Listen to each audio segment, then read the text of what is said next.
एक सवाल 2-3 बच्चों ने पूछा कि हम कभी कभी डीमोटिवेटेड होते हैं, क्या तजुर्बा सच में इतना महत्वपूर्ण है, हम क्या करें, नौकरी मिलेगी या नहीं, तनाव रहता ही होगा, पढ़ते होंगे, टेंशन होती होगी, कितना पढ़ें, टाइम मैनेजमेंट कैसे करें, ये सवाल भी आपके सामने है।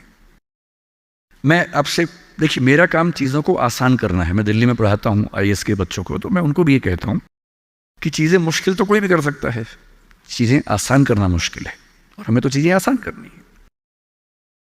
इस दुनिया में कोई भी ऐसा एग्ज़ाम नहीं जिसके लिए आपको 24 घंटे पढ़ने की ज़रूरत है। अगर आप दिन में 8, 10, एक लेवल के बाद 12 घंटे पढ़ते हैं तो ये बहुत है। इसलिए मैं आपसे कह रहा हूँ, शुरुआत के लिए 8 घंटे की पढ़ाई, 8 घंटे की नींद और 8 घंटे बाकी सब चीज़ें, खेलना कूदना, वो बहुत ज़रूरी है। यहीं से बात आती है मोटिवेशन की। एक ये है कि हमारा मोटिवेशन हमेशा कैसे रहे, और एक ये कि कभी कभी स्ट्रेस ज़्यादा हो जाता है, उस समय हम कैसे मैनेज करें। आपकी उम्र में स्ट्रेस ज़्यादा होने की वजह यह भी है कि आपके हार्मोन्स इस उम्र में ज़्यादा, उनमें वाइब्रेशंस होते हैं, तो मूड स्विंग ज़्यादा होते हैं। जैसे जैसे आप मैच्योर होते जाएंगे उम्र के साथ, आपके मूड स्विंग्स कम हो जाएंगे।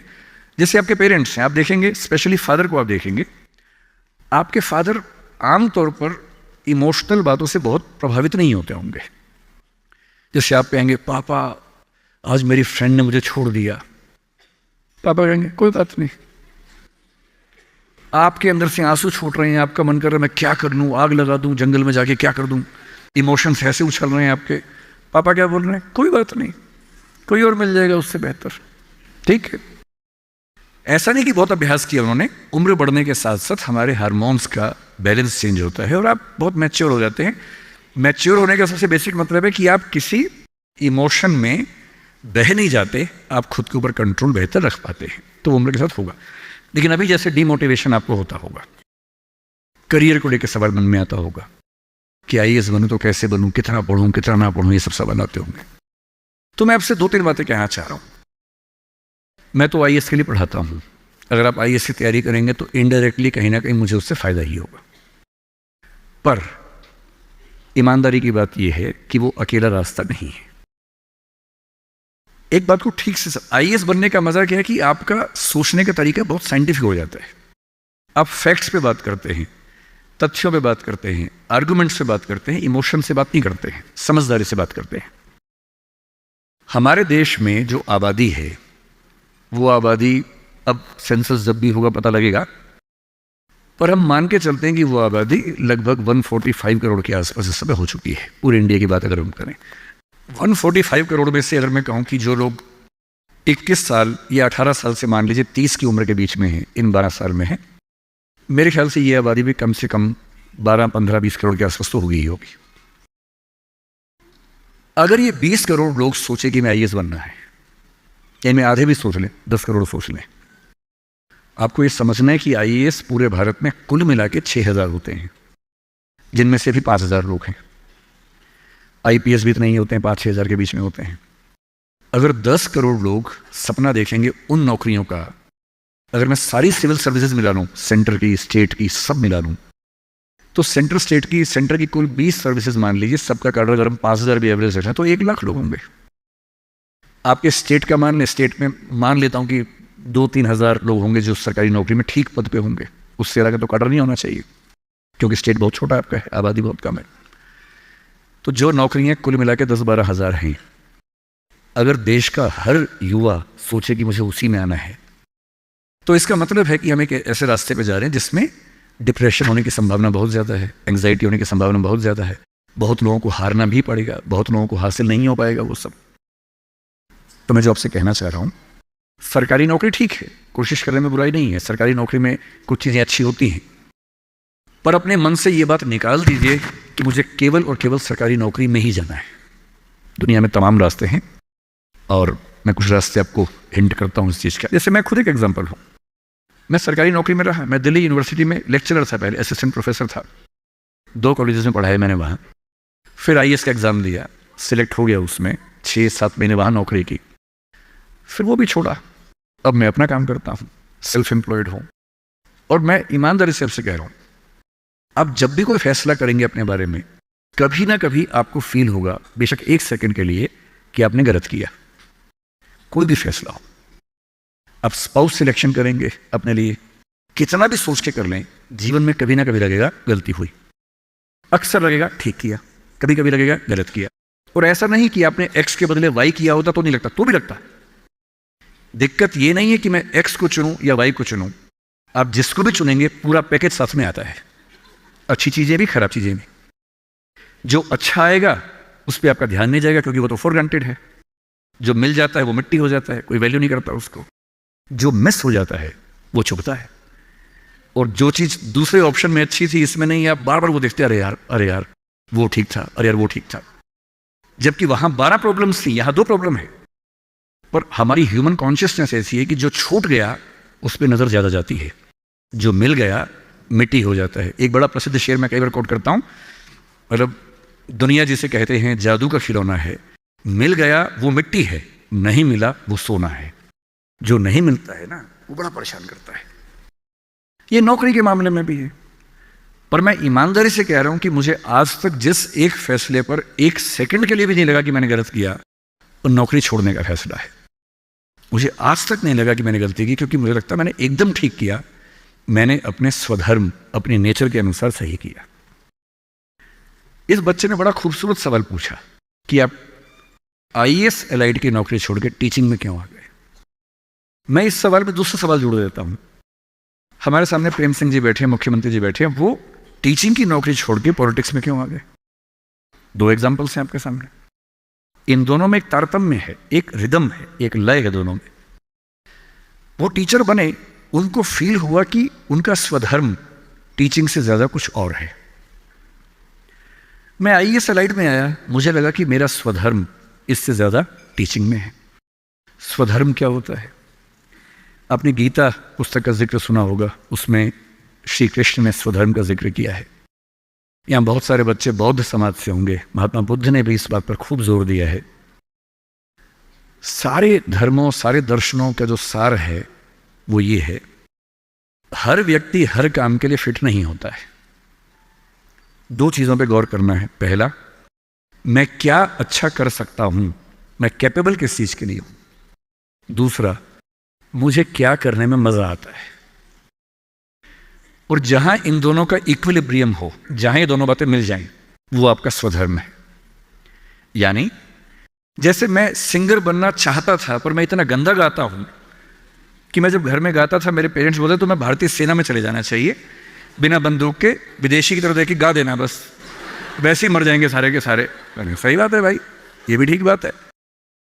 तो मेरा मन था कि मैं सिंगर बनूं, पर गला कौवे जैसा भगवान ने दिया, कोयल जैसा नहीं दिया, तो मैं सिंगर नहीं बनूंगा। मेरे मन से क्या होता है, अच्छा लगने से क्या होता है भाई, सुने भी तो कोई मेरी बात को, मेरे गाने को सुने भी तो सही कोई। तो मेरा मन क्या करता है काफी नहीं है। 2 चीजें हैं, मैं क्या कर सकता हूं। मैं बचपन से स्कूल में डिबेटिंग करता था, मेरे पेरेंट्स ने मुझे बड़ा सपोर्ट किया, और बचपन से ही मेरे पेरेंट्स ने, टीचर्स ने कहा कि तुम कुछ ऐसा करना कि मंच पर रह सको, पॉलिटिक्स में जाओ, एमपी बनो। तब मेरा मन भी पॉलिटिक्स में आने का था, स्कूल लाइफ में बहुत ज़्यादा मन था उस समय, बाद में नहीं रहा। तुम पॉलिटिक्स में जाओ, तुम वकील बनो, क्योंकि जब कोर्ट केस लड़ोगे तुम्हें बोलने की ताकत भगवान ने दी है, उसका इस्तेमाल करो। या टीचर बनो। टीचर की छवि हमारे समाज में बहुत अच्छी नहीं होती थी, हालांकि मेरे पेरेंट्स टीचर ही हैं दोनों, पर हमारे समाज में टीचर की छवि होती है। और हमारे देश का दुर्भाग्य है कि जो प्रोफेशन देश को गढ़ता है उसकी छवि बहुत अच्छी नहीं है। टीचर बनना बहुत लोगों का सपना नहीं है, मेरा तो है। और मेरा स्वधर्म, मैंने महसूस कर लिया कि मेरा स्वधर्म टीचिंग है। और स्वधर्म का मतलब वही 2 बातें जो मैं कर सकता हूं और जो मैं करना चाहता भी हूं। आपके मुख्यमंत्री जी अच्छे टीचर रहे होंगे, पर उनको बार बार मन में आता होगा कि मैं जनता के बीच जाकर उनके साथ काम करके क्यों ना कुछ ऐसा करूं कि पॉलिसी मेकिंग में आऊं। उनका स्वधर्म उनको वहां खींच के ले गया, तो उन्होंने वो किया। और इस दुनिया में जो भी सफल इंसान आपको देखे, कोई भी सफल व्यक्ति देखे, किसी भी फील्ड का हो, आप हमेशा देखेंगे वो वही व्यक्ति है जो अपने स्वधर्म पे चल रहा है, जिसने वही रास्ता चुना जो उसकी क्षमताओं यानी कि कैपेबिलिटीज और उसके इंटरेस्ट यानी कि इसकी इच्छाओं से मैच करता था। तो आप सबसे मैं कह रहा हूं कि आईएएस या पीसीएस या सरकारी नौकरी की अंधी दौड़ में मत दौड़िए। मैंने बहुत सरकारी नौकरी वालों को देखा है दुखी रहते हुए। सरकारी नौकरी में है, अच्छा वेतन है, तभी दुखी है, क्योंकि वो नहीं कर पा रहे जो दरअसल करना चाहते थे। सरकारी नौकरी में क्या होता है, सुरक्षा मिलती है, सेफ्टी होती है, सिक्योरिटी होती है, सम्मान मिलता है, समाज के लोग पूछते हैं आपको कि आप सरकारी नौकरी में हैं। गस्टेड ऑफिसर होंगे तो स्टैंप लगा के साइन करने की ताकत आ जाती है। आप जज हैं तो आपकी बात में वजन होता है। आप IAS IPS है तो आप पूरा राज्य या देश चला रहे हैं। तो ताकत तो है, अच्छा है, सुरक्षा बहुत ज़्यादा है। सबसे पहले ध्यान से सोचिए कि आप अपने जीवन से चाहते क्या हैं। मैंने जब नौकरी की तो मैंने फील किया कि इस नौकरी से मेरी जो मूल ज़रूरतें हैं वो पूरी हो नहीं पा रही। क्या ज़रूरतें हैं? मुझे अच्छा लगता है कि मैं खूब पढ़ूं और मंच पे खूब बोलूं। वहां कहा कि आप मंच पे जा ही नहीं सकते, कोड ऑफ कंडक्ट। मैंने कहा यार, जिस चीज़ के लिए पैदा हुआ वही नहीं कर पाऊंगा मैं तो। फिर दिन भर फाइलों में काम करना है। अब फाइलों में काम करना अच्छा लगता है कई लोगों को, मुझे नहीं अच्छा लगता, मेरा नहीं है ऐसी रुचि है, तो मैं क्या करूं। मेरा मन करता है कि मैं खूब पढ़ूं, गहरी चीज़ें पढ़ूं। वहां तो वही पढ़ना है जो सरकार के हिसाब से चीज़ें आती हैं, उसमें कोई बहुत क्रिएटिव स्कोप नहीं होता है। तो मैं कुछ महीनों में समझ गया कि ये मेरे बस की बात नहीं है। और मैं आपसे एक लिटमस टेस्ट कहता हूं, अपने पेरेंट्स से अकेले में बात करना। देखिए मैं बहुत ज़्यादा बोलता हूँ, जब आपको लगे ज़्यादा हो गया आप इशारा कर देना, मैं चुप हो जाऊँगा वहाँ पर, है ना। मैं भूल जाता हूँ कि मैं कितने घंटे बोल चुका हूँ तो आप हिंट कर दीजिएगा। आज घर जाके अपने पेरेंट्स से बात करना और एक बात पूछना उनसे, अकेले में बात करना, सबके सामने नहीं। स्पेशली अगर आपके पापा किसी नौकरी में हैं या मम्मी नौकरी में, जो भी नौकरी में, उनसे पूछना। उनसे कहना कि पापा आप नौकरी में खुश हो, ये बोल के चुप हो जाना।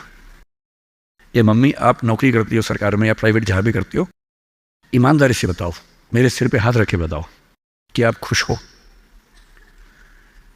तो पहले वो 2-4 मिनट गोल मटोल बात करेंगे। हाँ बेटा क्या कह सकते हैं बेटा, हाँ ठीक ही है बेटा, सब बढ़िया चल रहा है बेटा, ऐसी ऐसी बात करेंगे। आप 2 मिनट के बाद फिर उनका हाथ पकड़ के अपने सिर पे रख देना। अब बोलना, आपको मेरी कसम में झूठ बोला तो मर जाऊंगी, मर जाऊंगा। झूठ मत बोलना, सच्ची बताओ आप खुश हो। 2-4-5 मिनट के बाद उनके आंसू निकल जाएंगे या आवाज़ भरा जाएगी उनकी। और मैं गारंटी दे रहा हूँ, आप 10 में से 9 पेरेंट्स कहेंगे बेटा खुश तो नहीं है पर क्या करे, क्या करे।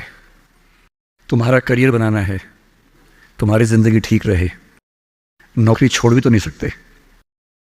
शायद बाद में जो PF है उसके पैसे मिलेंगे, तुम्हें कॉलेज में पढ़ाना होगा, फीस इकट्ठी करनी होगी, घर बना के देना है, तुम्हारी शादी होगी। कैसे करूँगा, कैसे करूँगी। अब उनसे पूछना कि अगर आप 20 साल पीछे जा सको अपने इतिहास में, टाइम मशीन में आपको बिठा दिया, 20 साल पीछे ले गए और आपको 2 ऑप्शंस मिले, एक यही नौकरी करने का, एक कुछ और करने का, और ये एज्यूम करते हैं कि फाइनेंशियल सिक्योरिटी उतनी ही आपके पास रहेगी जितनी नौकरी में थी। एज्यूम कर लेते हैं। आप क्या करना चाहेंगे? गारंटी से बता रहा हूँ, मजाक नहीं कर रहा हूँ, गारंटी दे रहा हूँ कि 10 में से कम 7 या 8 कहेंगे मैं वो रास्ता चुनना चाहूँगा, ये नहीं चुनना चाहूँगा। इसलिए सिर्फ सिक्योरिटी ज़िंदगी में काम नहीं आती है, ज़िंदगी में बहुत कुछ काम आता है। और आपकी जनरेशन के सामने इतनी अपॉर्चुनिटीज़ हैं। हमारे सामने तो क्या था, हमने जब कॉलेज पास किया तो लोगों से पूछा आप क्या करें, तो लोगों ने कहा 2-3 रास्ते हैं, एक रास्ते IAS बन जाओ, एक है टीचर बन जाओ, एक वकील या जज वाला रास्ता है। तो हमने 2 रास्ते चुन लिए, टीचर और IAS। टीचर का चुना इसलिए मैंने MA किया, MPhil किया, PhD किया, UGC नेट JRF का एग्ज़ाम दिया कि ठीक है टीचर बन जाएंगे। तब तक IAS में इसमें लाइट में हो गया तो वहाँ जाके देख लिया। जल्दी ही समझ में आ गया कि दोनों में उतना मज़ा नहीं आ रहा है तो दोनों छोड़ दिया। लेकिन उस समय छोड़ दिया। अगर 2-4 साल कर लेता तो आज तक वही कर रहा होता, क्योंकि वो जो सुरक्षा है ना, दलदल जैसी होती है, एक बार दलदल में घुस गए बाहर निकलना बड़ा मुश्किल है। लेकिन आपकी जनरेशन का सोचिए, जब मैं अपने आसपास देखता हूँ, मेरे बहुत सारे दोस्त सोशल मीडिया पे काफ़ी सक्सेसफुल हैं, फिल्म इंडस्ट्री में हैं। उनमें से एक ने मुझसे पूछा कि सर मैंने 30 साल नौकरी की है और मैं अपनी फील्ड में लगभग टॉप पे हूँ। मान लीजिए मैं आपसे पूछूं, ये प्राइवेट सेक्टर की बात है, एक टीवी चैनल के टॉप व्यक्ति के बारे में बता रहा हूँ मैं आपको। उसने कहा कि अगर मैं आपसे पूछूं कि मैंने ठीक किया या गलत किया तो आप क्या सलाह देंगे?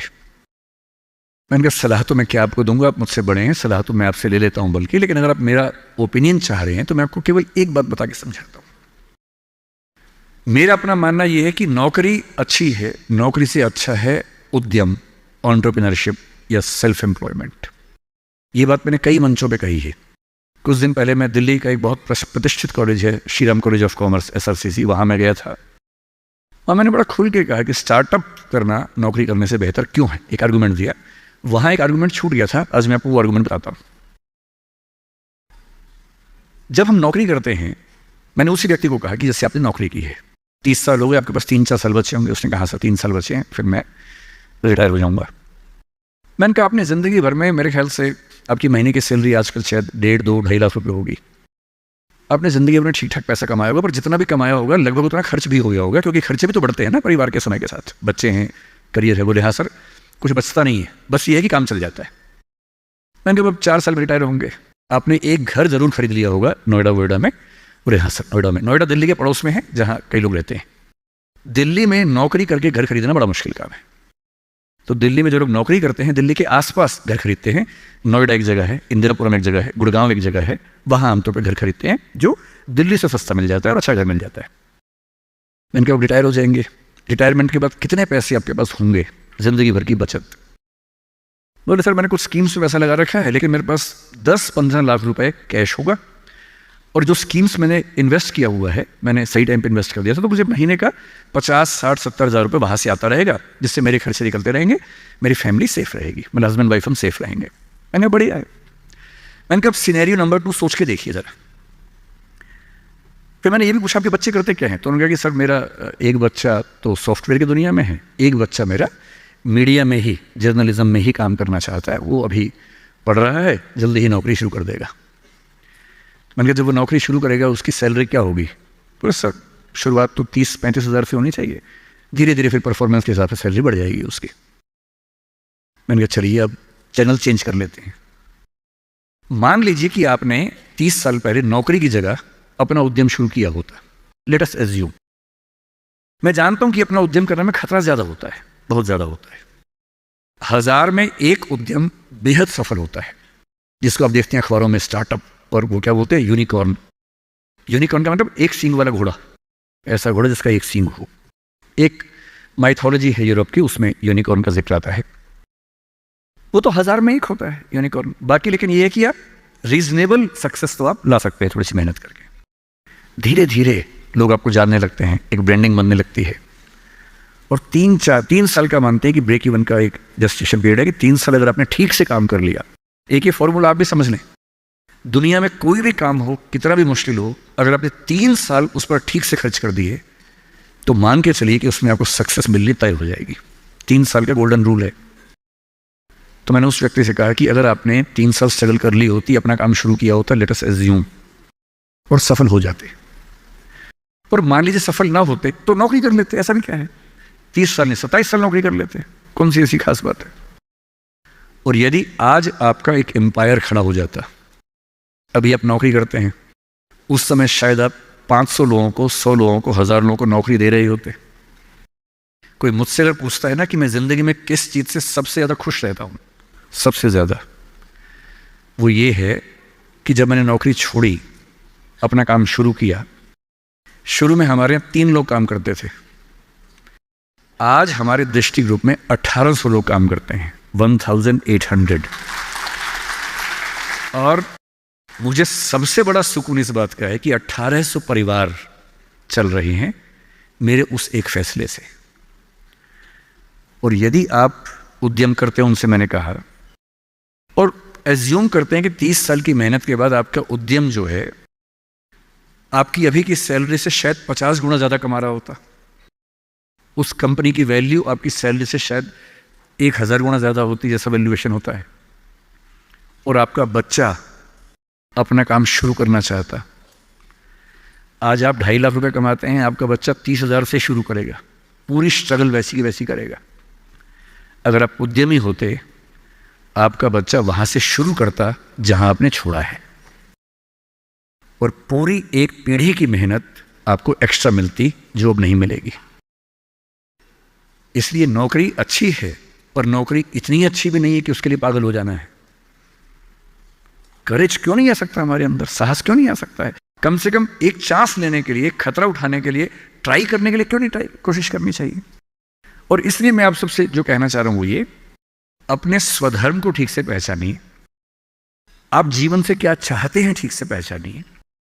अगर आप चाहते हैं पैसा कमाना, तो सबसे अच्छा है अपना उद्यम, अपना स्टार्टअप, अपना बिजनेस, अपना काम, सेल्फ एम्प्लॉयमेंट। अगर आप चाहते हैं पावर कि मैं कुछ करूं तो दुनिया को दिखे, तो सिविल सर्वेंट बनिए, जज बनिए, पॉलिटिक्स में आइए। पॉलिटिक्स एक ऐसी चीज है जहां आप समाज को सबसे ज्यादा बदल सकते हैं, सबसे ताकत के साथ बदल सकते हैं।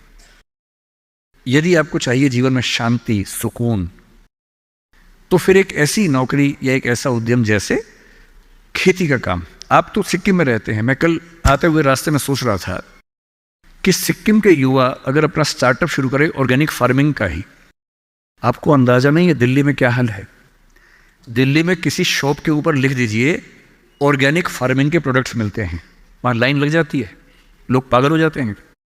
वो केमिकल पेस्टिसाइड्स और केमिकल फर्टिलाइजर्स खा खा के इतने पगला चुके हैं हम लोग, जिस शॉप पे लिखा हो ऑर्गेनिक प्रोडक्ट्स, मतलब अजीब हाल हो जाता है। सिक्किम के युवा, जब आपका स्टेट दुनिया का पहला स्टेट ऐसा है जहां ऑर्गेनिक फूड मिलता है सिर्फ, आपके पास तो दी हुई ब्रांडिंग है पहले से, उस ब्रांडिंग का इस्तेमाल करके अगर आप दिल्ली में, और दिल्ली ही क्यों, दुनिया भर में आजकल तो एक एप्लीकेशन बनानी है, ऑनलाइन ऐप बनानी है, दुनिया भर में प्रोडक्ट सेल करना है।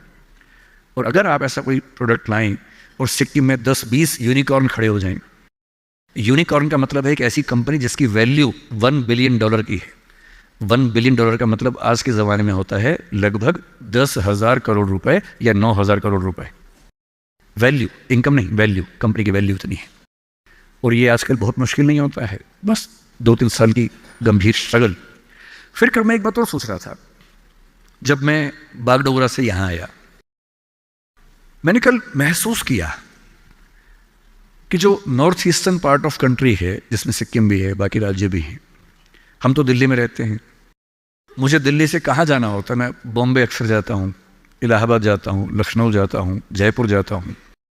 जहाँ भी जाना होता है, अगर मैं सड़क से जाऊँ तो कुछ घंटे, बॉम्बे तो अब 12 घंटे का हो जाएगा, पहले 24 घंटे का था। और फ्लाइट हर जगह की है, फ्लाइट में बैठे 2 घंटे बॉम्बे, 1 घंटा इलाहाबाद, आधा घंटा लखनऊ, आधा घंटा जयपुर, बात खत्म, पहुँच गए। अब मैं सिक्किम आना चाह रहा हूँ, कल को शायद मैं अरुणाचल जाना चाहूँ, नागालैंड जाना चाहूँ, मैं बहुत आसानी से पहुँच नहीं पा रहा हूँ। ये दिक्कत तो सब लोगों के साथ है। आपका दिल्ली के साथ, देश के बाकी हिस्सों के साथ कांटेक्ट इतना कमज़ोर है, चिंता की बात है। पर ये चिंता केवल सरकार के लिए क्यों है, एक रास्ता भी तो है। कल मैंने रास्ते में एक चीज़ सोची, आपसे शेयर करता हूँ, शायद आप में से इस रास्ते पर चलना चाहे। हवाई जहाज़ तो उसके लिए बहुत बड़ी पट्टी चाहिए होती है। मुझे पता है कि यहाँ पड़ोस में एक हमने एयरपोर्ट बनाया है जो मौसम की वजह से कम चल पाता है। हेलीकॉप्टर एक बहुत बड़ा स्ट्रक्चर होता है जिसको मैनेज करना आसान नहीं होता है। अगर आप टेक्नोलॉजी को ठीक से समझते हो तो अभी दुनिया के कुछ देशों में एक्सपेरिमेंट्स हुए हैं, एक्सपेरिमेंट सक्सेसफुल हो चुके हैं। आप यूट्यूब पर सर्च कीजिए, मिल जाएंगे आपको। क्या एक्सपेरिमेंट है? एयर टैक्सी का, हवाई टैक्सी। कई कंपनियों ने अलग अलग तकनीक से ये प्रयोग करके देख लिया है। ऊबर इस पे कुछ एक्सपेरिमेंट्स कर रहा है। हमारे प्रधानमंत्री श्री नरेंद्र मोदी की बात भी ऊबर कंपनी के मालिक से 3-4 साल पहले हुई कि ऊबर टैक्सी हम चलाएंगे, एयर टैक्सी चलाएंगे दिल्ली में जल्दी ही। दिल्ली से गुड़गांव जाने में 1 घंटा लगता है, एयर टैक्सी 8 मिनट लेगी मैक्सिमम। टैक्सी कैसे काम करेगी? आपने ड्रोन देखे हुए हैं, हेलीकॉप्टर भी तो इस तरह का ड्रोन ही होता है। एक कार जैसा इंस्ट्रूमेंट है जिस पे 4 पंखे लगे हैं, वो ड्रोन बन के उड़ता है और एक जगह से दूसरी जगह ले जाता है। बैटरी ड्रिवन चीज़ें भी आने शुरू होने वाली हैं जो कि बहुत कॉस्टली नहीं पड़ती हैं ऑपरेट करने में। मैं कल ही सोच रहा था कि नॉर्थ ईस्ट में अगर कुछ ऐसे युवा हो, कुछ सिक्किम में हो, कुछ अरुणाचल में हो, नागालैंड में हो, त्रिपुरा, मिजोरम, मेघालय में हो, और मिलके कुछ ऐसी कंपनियां बनाएं सरकार की पॉलिसी से बात करके, और मेरे ख्याल से सभी राज्यों के मुख्यमंत्री दिल्ली में बात करेंगे। सिविल एविएशन मिनिस्ट्री से, होम मिनिस्ट्री से परमिशन जो रिक्वायर्ड है वो लेने के बाद ऊबर जैसी कंपनियों से टाई अप करके जैसे भी करना चाहें, अगर हमारे पास एयर टैक्सी का एक अच्छा मॉडल बन जाए। कल जब मैं तीस्ता के पास से निकला, मैंने अपने ड्राइवर साहब से पूछा, क्योंकि पुल 1-2 टूट गया बता रहे थे, बहुत मिट्टी मलबा जमा था। मैंने उनसे पूछा कि जैसे नदी के सामने जो गाँव है, अगर मुझे यहाँ से वहाँ जाना हो, पुल तो टूट गया, कैसे जाएंगे? उन्होंने बताया कि यहाँ से वहाँ जाने के लिए 50 किलोमीटर पीछे जाके एक पुल पार करके आना पड़ेगा क्योंकि अभी पुल टूट गया है। और मैं सोच रहा हूँ कि मान लीजिए इस नदी के इधर और उधर दो दोस्त रहते हों, या किसी बच्चे का घर इधर है, स्कूल उधर है, अब वो कैसे जाएगा? और ऐसा क्यों ना हो कि इस राज्य की भौगोलिक स्थितियों को देखते हुए हमारे पास एयर टैक्सी के छोटे छोटे मॉडल्स बहुत जगहों पर हों, जो बहुत कम फीस पर वो सारा डिस्टेंस ट्रेवल करने में हेल्प करते हों। और ये उद्यम बाकी राज्यों के लोग यहाँ के करें, क्या इससे बेहतर नहीं है कि सिक्किम के बच्चे ये उद्यम करें? और सिक्किम के टूरिज्म के डेवलपमेंट में सिक्किम को फ़ायदा हो, ये तो होना ही चाहिए। इसलिए मेरा आप सबसे रिक्वेस्ट ये है, आपको सिविल सर्विस की तैयारी करनी मैं बता ही दूंगा, वो तो मेरा काम है ही, मैं रोज़ वही बताता हूँ। तो मैंने अभी तक आपके 2 सवालों को एड्रेस किया, एक अंतिम सवाल टीचर्स वाला और एक थोड़ा सा मोटिवेशन लेके बात समाप्त करूंगा, क्योंकि मुझे अंदाजा है कि काफ़ी ज़्यादा हो गया होगा।